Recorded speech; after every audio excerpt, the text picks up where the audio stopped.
Adequate lighting. This one's a pretty tough one to explain. Adequate lighting is hard to explain because it depends on the color of the building, it depends on the color of the light, it depends on bushes that are around the building. There's just a lot of different factors, whether the light is just kind of shooting on night directional, or if the light is focused downward. There's just so many different types of light. And the only thing that I can tell you is we just have to come out to the property to see it. Last night I took these officers and deputies through a lighting course, and we talked about high-intensity discharge and fluorescent lighting, and we talked about incandescent lighting and metal halide and mercury vapor and high-pressure sodium and low-pressure sodium. There's just a lot of different kinds of lights. And some of them are good and some of them are not so good. And what we have to really do is come out and look at your property and assess what we think of it. But you can do this for your own satisfaction. You should pretty much be able to walk through your property and look out and see 70 feet, 75 feet ahead and be able to assess a threat. The way I try to explain it is, I remember down at the range one day, we were doing a training exercise where we have this mechanical dummy that would charge us and had a little fake knife in its arm. And from our holster, we had to draw and put 2 rounds center of mass before it got to us. We watched a video called Surviving Edge Weapons Attacks. And pretty much what I remember from it was somebody from 40 feet away in 2 seconds can put a knife in your chest. So you've got to be quick. And so we want to be able to tell from far away if there's a threat. This is probably the most important point about lighting. Light does not prevent crime. Now that may sound contradictory to you because you may have heard people telling you that lighting is the probably most efficient for least expensive investment you can make on your property. And I agree with that. Bang for the buck, lighting is a great security tool. But how many of you police officers have ever written a police report where somebody broke into a car in broad daylight? I have. They broke into a car that was parked right under a street light. I have. They broke into a house, burglarized a house in broad daylight. I have. Light does not prevent crime. Really what light does is it gives the opportunity for a person to say, I don't feel safe going there because that looks like an unsafe area. There's an old expression. If a tree falls in the forest and there's no one there to hear it, it doesn't make a sound. Some people have even asked that, does it make a sound? Well, I've got one that's kind of like that. Ladies, if a man is talking and no one's listening, is he still wrong? Most ladies say yes. Okay? Kind of a parallel question. But light by itself isn't going to prevent a crime. You have to have somebody there who's able to see out and what's going on. We're going to talk a little bit more about septet in just a moment. But it's one of those things that we really have to see for ourselves. Proper landscaping. This one's a little bit easier to describe. Bushes are trimmed down to 3 feet. 3 feet. Below the window line.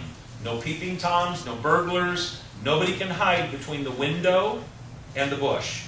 Now some people say, oh, Tim, that window's on the west side. It's 110 degrees in that apartment. If we don't let the bushes grow over the window, we have a remedy. Trim the bushes up from the bottom. So at least if somebody gets between there, we can see their feet and their legs. Okay? We don't want to provide hiding places. Certainly, you don't want to see somebody get raped or burglarized. I know that. But, I mean, it's one of those things that it's more than just liability. It's, liability is part of it, but you just don't want to see your people get hurt. So, you don't want to see people get hurt and you don't want to get sued. It's really both of those points all together. The trees themselves should be cut up to 7 feet. So if I'm 6'11", I wish, because I'd be making a lot more money than I'm making here. At 6'11", I would not bump my head on the branches. Now, if you've got a young tree, and you say that would eliminate all but one branch, then I would say don't cut the tree. If it's going to hurt the aesthetics of the tree, if it's going to hurt the health of the tree, don't trim the tree. Wait till we come out, wait till we assess the tree, and we will probably just grandfather it, say it's fine. Wait till the tree's a little older. But whenever possible, we want those trees trimmed up to 7 foot, the bushes down to 3 foot, so as we look through the property, we've got 4 feet of open surveillance around the property, into and back out of the property. Does that make sense? Yes. Now, after you graduate this class, you're going to get a certificate signed by the police chief. You're supposed to say, ooh. And it'll also be signed by Kim Reeder. No. The veterans in the class knew that. Okay. If you complete the property inspection for minimum security standards, it's just a few things, it's not massive, you get a second certificate signed by the police chief. Ooh. And Kim Reeder. Okay, very good.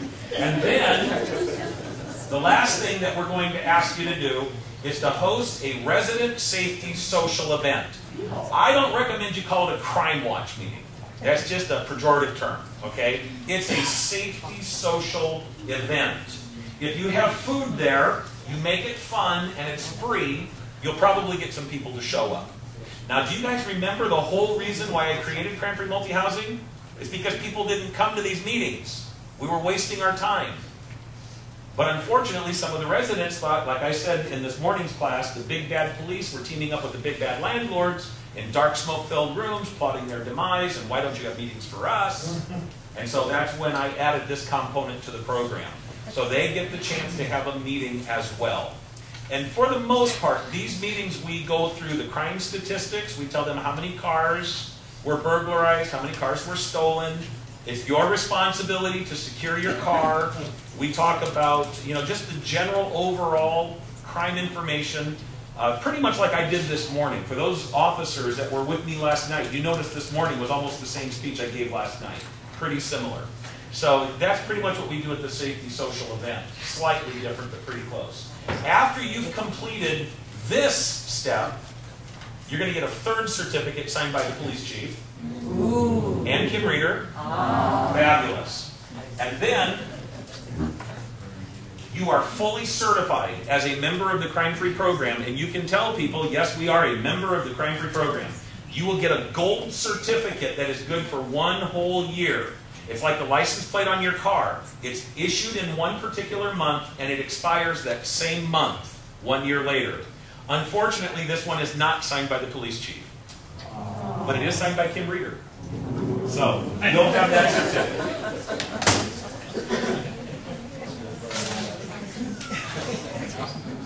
Once you have all 4 of those certificates, you can put up the crime-free multi-housing sign. Now, this particular sign obviously is a miniature. They're 18 by 24. They're big signs. We can also turn the 18 by 24 sideways. On the left, you can put it in English, and on the right, you can put it in Spanish. It's up to you, however you want to do it. We can work it out for you. But you have to have a police department letterhead to get these. And you'll get that letterhead after we've done your safety social. The Crime Free Platinum program is coming. I can't tell you a lot of information about it right now, or I'd have to kill you. Just joking. But this program is coming, and this is going to be for premier rental properties. I mean, you know if you're going to qualify as a premier rental property. If you go, no, that doesn't sound like us, don't inquire about it. But if you're interested in Crime Free Platinum, you can talk to me a little bit after the class is over, and I'll be glad to answer as many questions as I know how to answer for now. Yes? Regarding phase 2, can you start doing these as you're turning apartments and have you come out and do that, or does your whole property have to be in compliance with that? Every unit has to be that, or will you give us that phase if you're doing it as you turn? Excellent question. The property has to be completely done before we do the inspection. Just because we're short-handed. In the city of Mesa alone, just Mesa now, I've got 1,105 rental properties in the Crime Free program. They represent 111,000 rental units. And there's 2 of us. And pretty soon there's going to be 1 of us. So, unfortunately, we can't come out to your property at different steps through the SEPTED process. We're going to wait until you call us up and say, I think I've done everything I can do. I've got a couple trees, I'm not sure if you're going to make me trim them or not. Or I've got a couple things, I'm not sure if you're going to tell me to correct it or not, but I think we're pretty much ready. And then we'll come out and do the meeting, or the inspection. Yes, ma'am. So then, on the second part, we're in a condominium environment? Works exactly the same. So the requirements are still the same, or yes. it's gonna... Now the requirements only apply to the rental units in condominiums. Okay. Everything about crime-free townhomes and condominiums is only for rentals. Okay. You can't force an owner-occupied owner, I guess, an owner to do all these things. You can't force them. Peephole to put the screw in the thing, right? Can't force them. But if they're renting out their unit, Then you can tell them they must provide all of that for their rental.